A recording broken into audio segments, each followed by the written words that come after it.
Hello दोस्तों, कैसे हैं आप लोग सब। होपफुली आप लोग सब ठीक होंगे, फाइन होंगे, खैरियत से होंगे।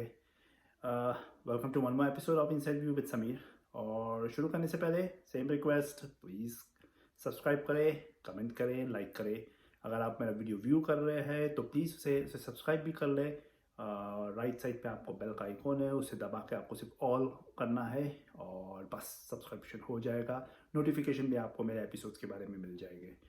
तो आ जाइए आज की गेम आईपीएल की। और 2 दिन हो गए हैं और it's been a bowler's day. कल भी बॉलर्स का दिन था और आज भी बॉलर्स का दिन था। कल आरसीबी ने 130 रन डिफेंड किए थे और आज तो कल आरसीबी ने 126 रन डिफेंड किए थे और आज तो दिल्ली ने 130 रन डिफेंड कर दिए। और ऐसा बार बार नहीं होता, लेकिन आज की गेम पे आ जाए दिल्ली ने जिस हिसाब से शुरुआत की थी, मुझे तो लग रहा था कि ये मैच जो 3 आवर्स का जो टोटल टाइम रहता है T20 क्रिकेट का, उतना भी नहीं चलेगा।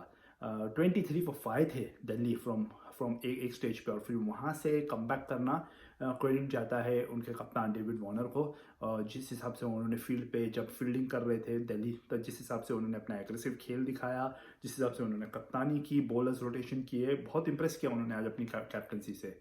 गेम पे आ जाए तो जब दिल्ली ने स्टार्ट किया, मोहम्मद शामी, उफ, उन्होंने तो क्या क्लास बॉलिंग डाली है आज। तीन आउटसाइड एज विकेट कीपर को T20 में पहले स्पेल में ही ले लेना बहुत मायने रखता है। ये दिखाता है कि वो टेस्ट मैच टाइप की बॉलिंग डाल रहे थे आज। बॉल को ऊपर पिच कर रहे थे और उनकी सीम पोजीशन आप देखेंगे तो जिस हिसाब से सीम पे बॉल टप्पा खा के बाहर की तरफ निकल रहा था, वर्ल्ड के अच्छे से अच्छे बैट्समैन को वो परेशान करता है। सिर्फ एक ओपनिंग बैट्समैन में अगर आप देख ले, फिलिप सॉल्ट वो एज दे बैठे, प्रियम गर्ग एज दे बैठे, मनीष पांडे एज दे बैठे, रिले रॉसो वो भी एज दे बैठे। और इस बीच में जब शमी वो इतना अच्छा स्पेल डाल रहे थे, डेविड वार्नर आउट हो गए। डेविड वार्नर भी रन आउट हुए, यानी बहुत ही खराब कॉलिंग थी वो प्रियम गर्ग और डेविड वार्नर के बीच में। और डेविड वार्नर रन आउट हो गए, जो जबकि डेविड वार्नर इनके लिए हाईएस्ट स्कोरर रहे हैं इस टूर्नामेंट में। उन्होंने 50s मारे हैं, इफेक्टिव 50s नहीं है, स्ट्राइक रेट बहुत लो है उनका, लेकिन फिर भी David Warner at the top और अक्षर पटेल एट द बॉटम, इन दोनों ने ही स्कोर की है। अक्षर पटेल को मुझे समझ में नहीं आता, वो उन्होंने इतना स्कोर किया है दिल्ली के लिए इस सीज़न में, लेकिन वो फिर भी आज भी नंबर 7 पे आए। मेरे हिसाब से जब 2 विकेट गिर गई थी तब अक्षर पटेल को प्रमोट कर देना चाहिए था, क्योंकि आज मिचेल मार्श भी नहीं थे। तो अक्षर पटेल शायद इनिंग्स को वहाँ थोड़ा और स्टेबलाइज कर पाते, लेकिन at the end of the day अक्षर पटेल आए। वो 27 पे 5 हो गई थी तब आए। मेरे हिसाब से जब दिल्ली ऑलरेडी 15 पे 2 था, तब अक्षर पटेल को आ जाना चाहिए था एट नंबर 4। बट नहीं हुआ। दिल्ली 27 पे 5, शमी का बेहतरीन स्पेल, 4 ओवर में 11 रन देके 4 विकेट लिए, क्लास बॉलिंग डाली है उन्हें।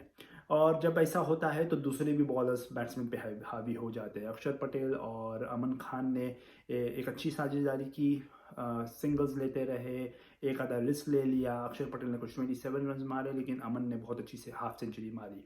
एक रिस्पॉन्सिबल इनिंग्स थी और होपफुली वो यहाँ से वो एक और अच्छी बैटिंग करेंगे इस टूर्नामेंट में। और नीचे कुछ पटेल ने एक अच्छे अच्छे शॉट्स लगाए। रिपल पटेल ने कुछ 23 रन मारे 10 बॉल में। और जैसे तैसे अमन खान की 50, रिपल पटेल, अक्षर पटेल के कंट्रीब्यूशन से दिल्ली 130 बना गया। और मुझे तो लग रहा था गुजरात आराम से चेस कर देगा, लेकिन इतना था कि पिच में थोड़ी हेल्प थी। सीम, जो भी बॉलर सीम पे पिच कर रहा था बॉल को, उसे हेल्प मिल रही थी। और आज फिर नौकिया और खलील अहमद ने भी वही किया। खलील अहमद ने सहा को पीछे कॉट बिहाइंड किया, नौकिया ने गेम को टाइट रखा, अब ज़्यादा रन्स नहीं दिए। शुभमन गिल एक कवर्स में अपिच ड्राइव मारते हुए आउट हुए और ये उन्हें देखना पड़ेगा, क्योंकि ये ऑस्ट्रेलिया की सीरीज में भी आप देखेंगे तो ये on the up early in the inning जब खेलने जाते हैं तो इन द एयर मार के कवर्स में या पॉइंट पे आउट हो जाते हैं। तो शुभमन गिल को इस बारे में ध्यान रखना पड़ेगा। Ball of the day for me था ईशांत शर्मा ने जब विजय शंकर को बोल्ड किया। ईशांत शर्मा की स्टॉक डिलीवरी अंदर आती है और विजय शंकर उसी में ही चकमा खा गए। उन्हें लगा कि ईशांत शर्मा ने इन स्विंगर डाला है उनकी नॉर्मल डिलीवरी, लेकिन वो बॉल पिच होके हल्के से बाहर निकली और उनका ऑफ स्टम्प और मिडिल स्टम्प ले गई। जब तक विजय शंकर कुछ समझ में आता था, वो ऑलरेडी फ्लिक शॉट के पोजीशन में आ गए थे, बॉल मिस किया और क्लीन बोल्ड हो गए। वहाँ से गुजरात टाइटंस प्रेशर में था और वो प्रेशर तब बढ़ गया जब डेविड मिलनर इतने सीजन खिलाड़ी थे, उन्होंने जो शॉट मारा है वो उससे खुश नहीं होंगे। वो कुलदीप यादव की बॉल पे स्वीप करने गए और क्लीन बोल्ड हो गए। ये कप्तानी का भी श्रेय देना पड़ेगा आपको उधर, जब डेविड वार्नर ने कुलदीप यादव को लाया डेविड मिलर के अगेंस्ट। डेविड वार्नर स्लिप में थे और कंटिन्यूस ऑस्ट्रेलियन तरीका रहता है वो स्लेज करने का, वो कंटिन्यूस उनका चालू था। वो डेविड मिलर को एक बिग हिट मारने के लिए कंटिन्यूस बोले जा रहे थे और डेविड मिलर उसमें चकमा खा गए, वो स्वीप करने गए और क्लीन बोल्ड हो गए और वहाँ से गेम ओपन हो गया। 32 पे 4 हो गई गुजरात टाइटंस। हार्दिक पांड्या ने एक अच्छी 50 मारी, लेकिन बहुत उन्होंने स्लो खेला मेरे हिसाब से। इनिशियली ठीक था, इनिंग्स को स्टेबलाइज करना था, लेकिन बीच में एक जगह ऐसी आ गई थी कि उन्हें रिस्क लेना था, उन्होंने रिस्क नहीं लिया उस वक्त। एक या दो सिक्स उस वक्त वो अगर मार दिए होते उनके स्पिनर्स को, स्पेशली अक्षर पटेल को, तो कुछ और बात होती। I think Hardik Pandya drag करना चाहते थे ये गेम को लास्ट तक, लेकिन हर कोई MS धोनी नहीं होता कि हर गेम को वो वैसा फिनिश कर देगा। राहुल तेवतिया, अभिनव मनोहर, उन्होंने हार्दिक पांड्या के साथ एक अच्छी इनिंग्स खेली और उनके जाने के बाद जब लास्ट में 12 बॉल में 35 आ गया था और एंड्रिक नोकिया को राहुल तेवतिया ने 3 6 मारे और 2 6 तो फुल टॉस थे, लेकिन राहुल तेवतिया को वहाँ क्रेडिट देना पड़ेगा कि उन्होंने एंड्रिक नोकिया की लाइन और लेंथ खराब कर दिया। एंड्रिक नोकिया ने इस सीजन में बेहतरीन यॉर्कर्स डाले, लेकिन इस मैच में वो राहुल तेवतिया के अगेंस्ट वो यॉर्कर मिस किए, वो 2 फुल टॉस हुई और दोनों स्टैंड्स में गई।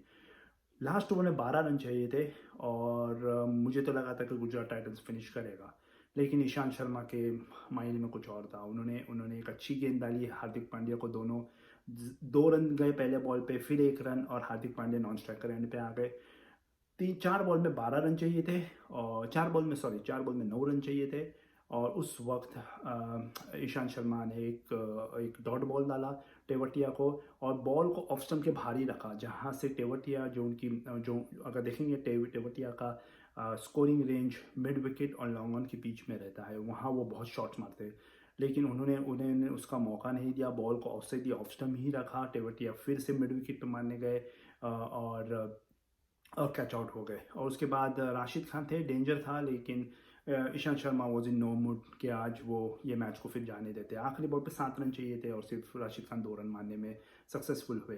दिल्ली ने एक बोलते हैं ना, they snatched a victory from the jaws of defeat. ऐसा लग रहा था ऑल एंड आउट है, फिनिश है ये गेम, बट 130 रन भी उन्होंने डिफेंड कर दिया। ये दिखाता है आपके पास अगर क्वालिटी सीमर्स हो टीम में तो आप अर्ली विकेट्स लेके सामने वाले पे प्रेशर बना के एक बिलो पार टोटल भी डिफेंड कर सकते हैं। बट शामी बेहतरीन गेंदबाजी गुजरात टाइटंस की तरफ से, ईशांत शर्मा बेहतरीन गेंदबाजी गुजरात टाइटंस की दिल्ली की तरफ से।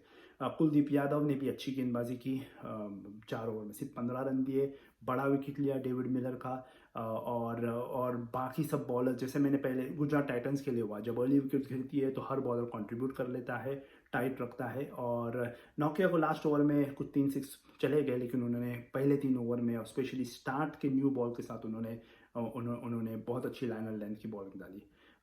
तो दिल्ली कैपिटल्स, मैं ये नहीं कहूँगा कि वो 4 प्लेऑफ्स में आ जाएंगे इसके बाद, बट एक फाइट देखने को अच्छा लगता है। नॉर्मली ऐसी टीम्स गिव अप कर देती है और सीज़न का एंड होने का वेट करती है, लेकिन उन्होंने आज फाइट करके IPL में interest, specially on the top 4 और 5 टीम्स है, उसका वो जो पॉइंट्स का टेबल है उसको इंटरेस्टिंग कर दिया। गुजरात टाइटंस अभी भी 12 पे है, बट फिलहाल 3 प्लेऑफ्स की पोजीशन में मुझे लगता है जंग चल रही है। Chennai super Kings, Lucknow super giants, royal Challengers Bangalore और राजस्थान रॉयल्स के बीच में। तो ये बहुत इंटरेस्टिंग सिनेरियो होते जा रहा है और वहाँ से आप नज़र रखें मुंबई इंडियंस पे भी। मुंबई इंडियंस हमेशा स्लो स्टार्टर्स है और इस बार भी वो 8 पॉइंट्स पे है एंड अगर नेक्स्ट 2 गेम अगर वो जीतते हैं तो ये तो टेबल और ओपन हो जाएगा। कल की मैच के बाद जब विराट कोहली और गंभीर का एक काइंड ऑफ तू मैं हो गई। तो ये दिखाया कि दोनों के बीच में जो पहले से जो प्रॉब्लम्स चले आ रहे हैं वो अभी तक सॉल्व नहीं हुए हैं। मैंने लास्ट वीक जब लखनऊ ने बेंगलोर को चेन्नई स्वामी स्टेडियम में हराया था, तब गंभीर ने चुप रहने का एक साइन दिया था। वो उसे किसे दिया था, वो उन्होंने पब्लिक को दिया था या विराट कोहली को दिया था, और विराट कोहली ने उसे ही रेसिप्रोकेट किया लखनऊ में।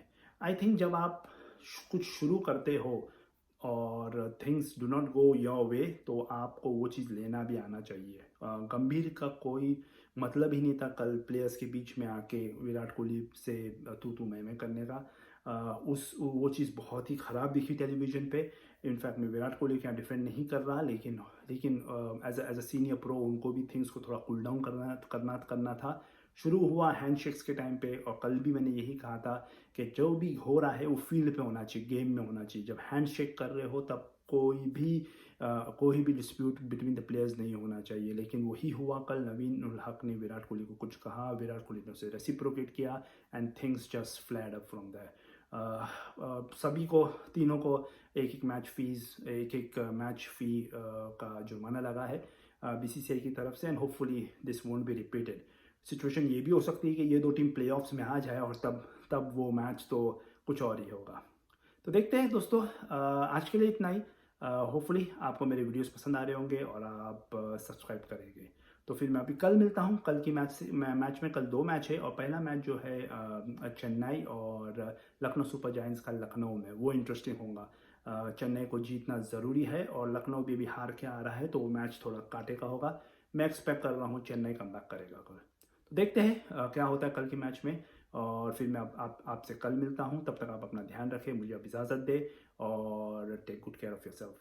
Good bye.